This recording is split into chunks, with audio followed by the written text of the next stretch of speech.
sell your agency for $28 million on a Thursday, and 6 weeks later, you're standing in a marble foyer in Greenwich holding a coffee you haven't touched, while a broker says a number out loud like it's a compliment. $12.4 million, 22,000 square feet, a gate with a keypad, a driveway long enough that you lose sight of the street, a kitchen that could cater a wedding, a pool that turns an unreasonable blue after dark, a home theater with a popcorn machine nobody will ever plug in, a lawn somebody else worries about. Walk through that foyer on some random Tuesday months later, and the house is silent, and the silence is the point. That's what you were actually buying. That's the listing photo.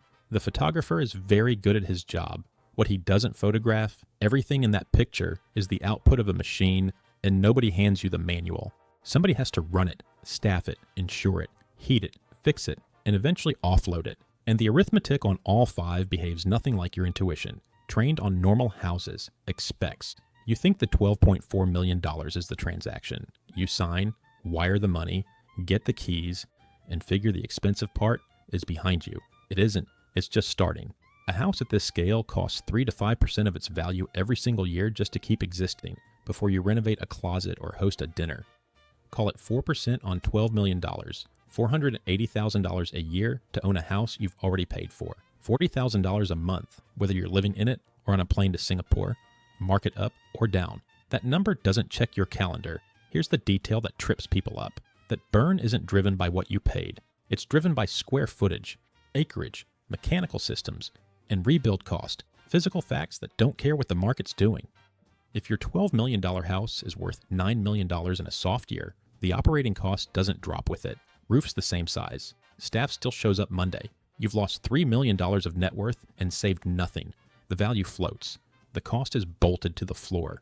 A $12 million house doesn't get a conventional mortgage.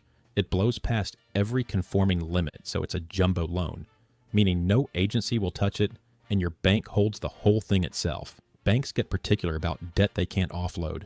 Expect 30 to 40% down, a full accounting of your liquidity after closing, and pressure to move your whole financial life to them. Deposits, brokerage, everything. Because the mortgage is often the loss leader and managing your money is the real product. Say you put down $4.5 million and finance $7.5 million in the low sixes. Roughly $45,000 a month, $540,000 a year. Stack that on the $480,000 operating burn in the house. Costs a bit over $1 million a year in after-tax money before you've hung a single picture. The obvious move is to pay cash and skip the mortgage. Plenty of buyers do, but cash doesn't delete the cost, it just hides it. $12 million in short-term treasuries at 4.5% throws off roughly $540,000 a year. Convert that into a house, and the income vanishes with no line item to market, so it feels free. It isn't. Cash buyers just get billed silently, which is exactly why they underestimate this asset the most. Property tax alone can wreck the math. In parts of New Jersey, Illinois, or Texas, the effective rate runs past 2%. That's $240,000 a year on a $12 million house forever, tracking whatever the assessor decides it's worth. California's headline rate looks gentler, around 1.25%, but Proposition 13 hides a trap. Your assessed value locks in at purchase and creeps up only 2% a year until the house sells when it resets to full market value. So the neighbor who bought in 1988 still pays tax on a 1988 number, and the day you close, your meter resets to today. Same street, same view, same architect. One owner writes an $18,000 check. You write one for $150,000. The only difference is the date on the deed. Then there's the change from 2017 nobody talks about at this bracket. Mortgage interest is only deductible on the first $750,000 of acquisition debt. On a $7.5 million loan, about 10% of your interest is deductible, 90% isn't. And the SALT deduction, which used to make a $250,000 property tax bill survivable, is capped at $10,000, with phase-outs shoving high earners right back to that cap anyway. So on $240,000 of property tax, you deduct $10,000 and eat the rest. For most of the last century, an expensive house came with a silent government cosigner. That partner left in 2017, and anyone still doing this math with older intuitions is wrong by 6 figures a year. For most of modern history, insuring a large house was a rounding error, a phone call, a number, a premium like a car payment. That era is over in exactly the locations where mansions cluster. Two things collided. reinsurance repriced hard after a decade of wildfire, hurricane and hail losses, and construction costs jumped roughly 40% in 5 years. Insurers don't price your house at market value. They price it at what it costs to rebuild today on that lot. A $12 million purchase can carry an $18 million replacement figure because the market says the neighborhood is worth 12, while the plasterer and stonemason say the structure is worth 18. So carriers did something new. They stopped writing policies. Across whole California counties, insurers non-renewed homeowners wholesale, pushing them onto the state's insurer of last resort, the FAIR Plan, which caps coverage at $3 million. On an $18 million rebuild, that means stacking an unregulated surplus lines policy on top just to cover the rest. And premiums of $80,000 to $150,000 a year in one house are no longer rare in fire country or on the coast. Buried in those policies is a clause that punishes exactly this kind of buyer. Coverage narrows or drops once a home sits vacant 60 straight days. And who owns a mansion? Usually someone with 2 other homes and a travel calendar. The house you live in 8 weeks a year reads to an underwriter as an abandoned building with a wine cellar. The fix is having a body physically present, the door into the part of this business people romanticize hardest. The moment you hire a housekeeper on set hours, you're legally a household employer. Federal ID number, payroll tax withholding, workers' comp, because someone falling off a ladder in your house generates a claim your homeowner's policy won't touch. You track overtime. Since domestic staff are typically non-exempt, you handle terminations. And the fact that these are people with keys and codes who know exactly when your family isn't home. Run a property this size and the roster isn't one person. A housekeeper, around $70,000, a second for the heavy weeks. A groundskeeper or landscape contract at $60,000 to $90,000. A house manager running vendors and schedules at $130,000 to $180,000. Layer in payroll tax, comp, and benefits. Multiply every salary by roughly 1.3 to 1.4, and you land at $300,000 to $400,000 a year in labor alone. Not the roof, not the tax, not insurance, just people, which gets you to the sentence that reframes the entire purchase. You didn't buy a house. You founded a company. It has payroll, HR exposure, a vendor list, a capital expenditure schedule, and an annual budget in the 7 figures. What it doesn't have, what almost no company in history has ever operated without, is revenue. Every business you've ever studied has a top line paying for its bottom line.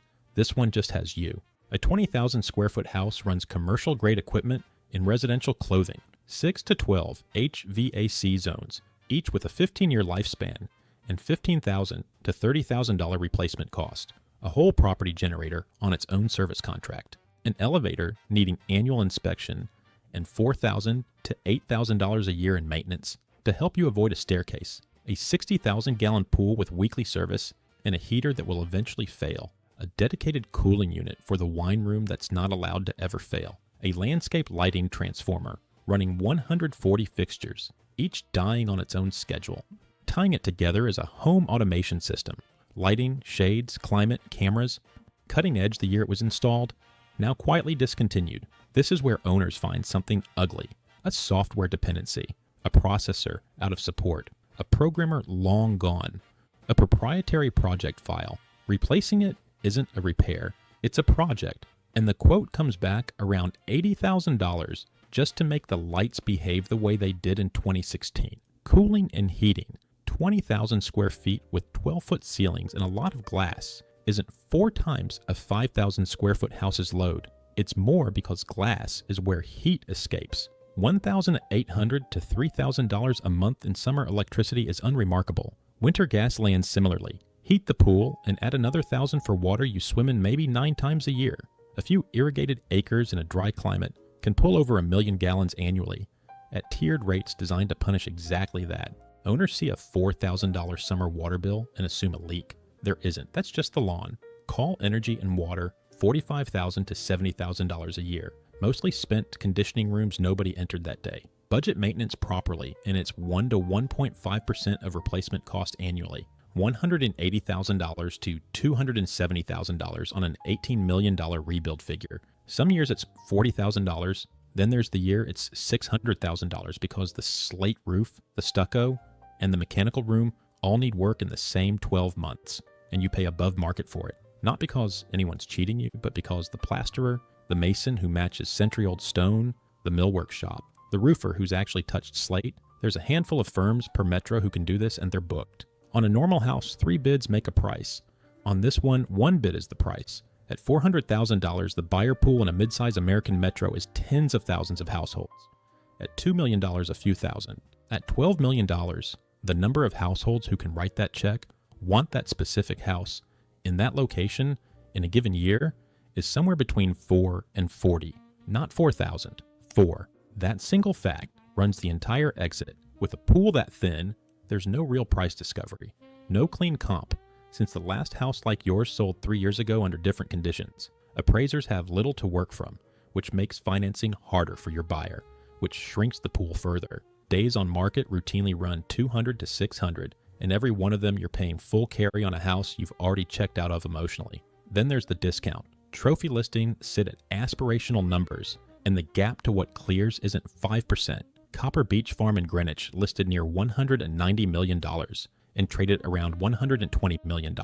Further down the ladder, 15 to 30% off ask is entirely ordinary because with 4 realistic buyers, whoever shows up sets the price, and there's no second bidder to argue with. Here's what catches the people who spent the most. The more the house is truly yours, the less it's worth to anyone else. The 2-lane bowling alley costs $400,000 and appraises at essentially nothing because the next buyer prices in what it costs to rip out. Same for the recording studio, the panic room, the koi pond, the 12,000 bottle cellar nobody collects wine for anymore. Appraisers call this functional obsolescence. Money spent on a feature the market won't buy back. The same logic scales to the whole property.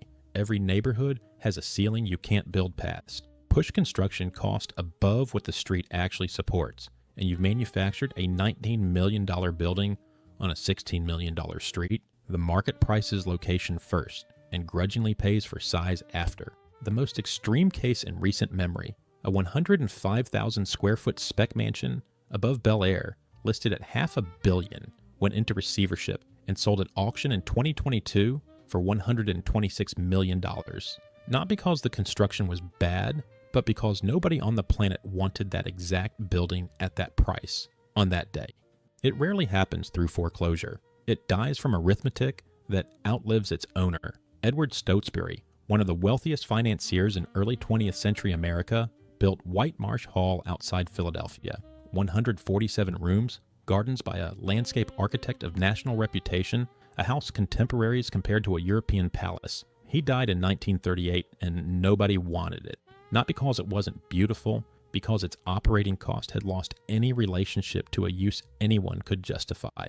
It sat empty, got used for wartime art storage, then offices, then nothing, and was demolished in 1980. A few miles away, Peter Widener's Lynnewood Hall, 110 rooms of Gilded Age ambition, spent 70 years slowly failing, sold and resold at prices that would embarrass a suburban house, because every buyer ran the same math. Walk Fifth Avenue today looking for the Vanderbilt mansions, once the most conspicuous private buildings in the country, and every single one is gone. Cornelius Vanderbilt II's house at 57th Street, the largest private residence ever built in New York, was torn down in 1927 while the family still had plenty of money. The land underneath had simply become worth more empty than occupied. That's the actual death of a mansion, not bankruptcy, obsolescence. The building becomes a liability strapped to an asset until someone realizes the lot is the asset and the house is just the cost of standing on it. Every tear down in every expensive suburb in the country is a smaller version of that same event. There's a quieter parallel to this in a completely different kind of business. 5 failing car washes and why boring fixes were the ones that actually worked. We covered that in another video. Different scale, same rule. An asset survives long-term by generating revenue for someone, or it doesn't survive at all. Which brings us to the 2 Gilded Age houses you can still actually visit. The Breakers in Newport survives because the family handed it to a preservation society. Biltmore survives because in 1930, the family opened it to the public, and today it runs as a hotel, a winery, and a working farm, pulling over 1 million visitors a year. It didn't survive as a house. It survived by becoming an enterprise with a top line, the only thing that has ever paid for a building that size long term. It does get made, just not generally by the person living in the house. It's made by the developer who assembles the lot, gets the entitlements, builds the spec house, and exits inside 24 months, pocketing the spread without ever carrying a full year of ownership cost. It's made by the land itself, in the handful of locations where supply is fixed and wealthy buyers keep showing up. And it's made by every professional orbiting the deal, the broker on 5%, the architect, the estate manager. The owner's actual return comes down to one number: appreciation minus carry. And carry runs around 4% a year, compounding against you the whole time you hold it. In a market appreciating 6%, your netting may be 2, only if nothing breaks. In a flat market, you're bleeding 4% of a very large number annually. Layer in opportunity cost and the standard discount to ask, and the honest description of most mansions over a full ownership cycle isn't an investment. It's a consumption item with a resale value, the most expensive one most people will ever buy, and the only one that comes with employees. That's fine. It just needs open eyes because the failure mode is specific and predictable. Someone buys at the edge of what they can afford, discovers the ownership costs another $1 million a year they never modeled, starts deferring maintenance, watches the house slide from immaculate to merely nice, and eventually sells into a 4-buyer market showing visible neglect. It almost never starts with a crash. It starts with a budget that priced the purchase and forgot to price the operation. The people who do this well buy well under their capacity, never at the edge of it. They treat the annual burn as a subscription they've consciously chosen, not a cost to offset. They resist the personalization that feels like the whole point because they already know the bowling alley is basically a donation. They buy where supply is genuinely constrained and the land does the heavy lifting. And they never call the house an investment. The moment you do, you start making decisions the asset will punish you for. So if you buy the mansion, understand what you're actually acquiring. Not a house, but a payroll. An insurance negotiation you'll be having every year for the rest of your life. A mechanical plant that needs its own 20-year capital plan, and an exit that depends on 4 strangers wanting exactly what you wanted on the specific month you need out. The silence in that marble foyer is real. It's just never been free, and it was never the thing you paid $12 million for. You paid for everything standing quietly behind it. And that bill comes due every month forever, whether you're home to sign for it or not.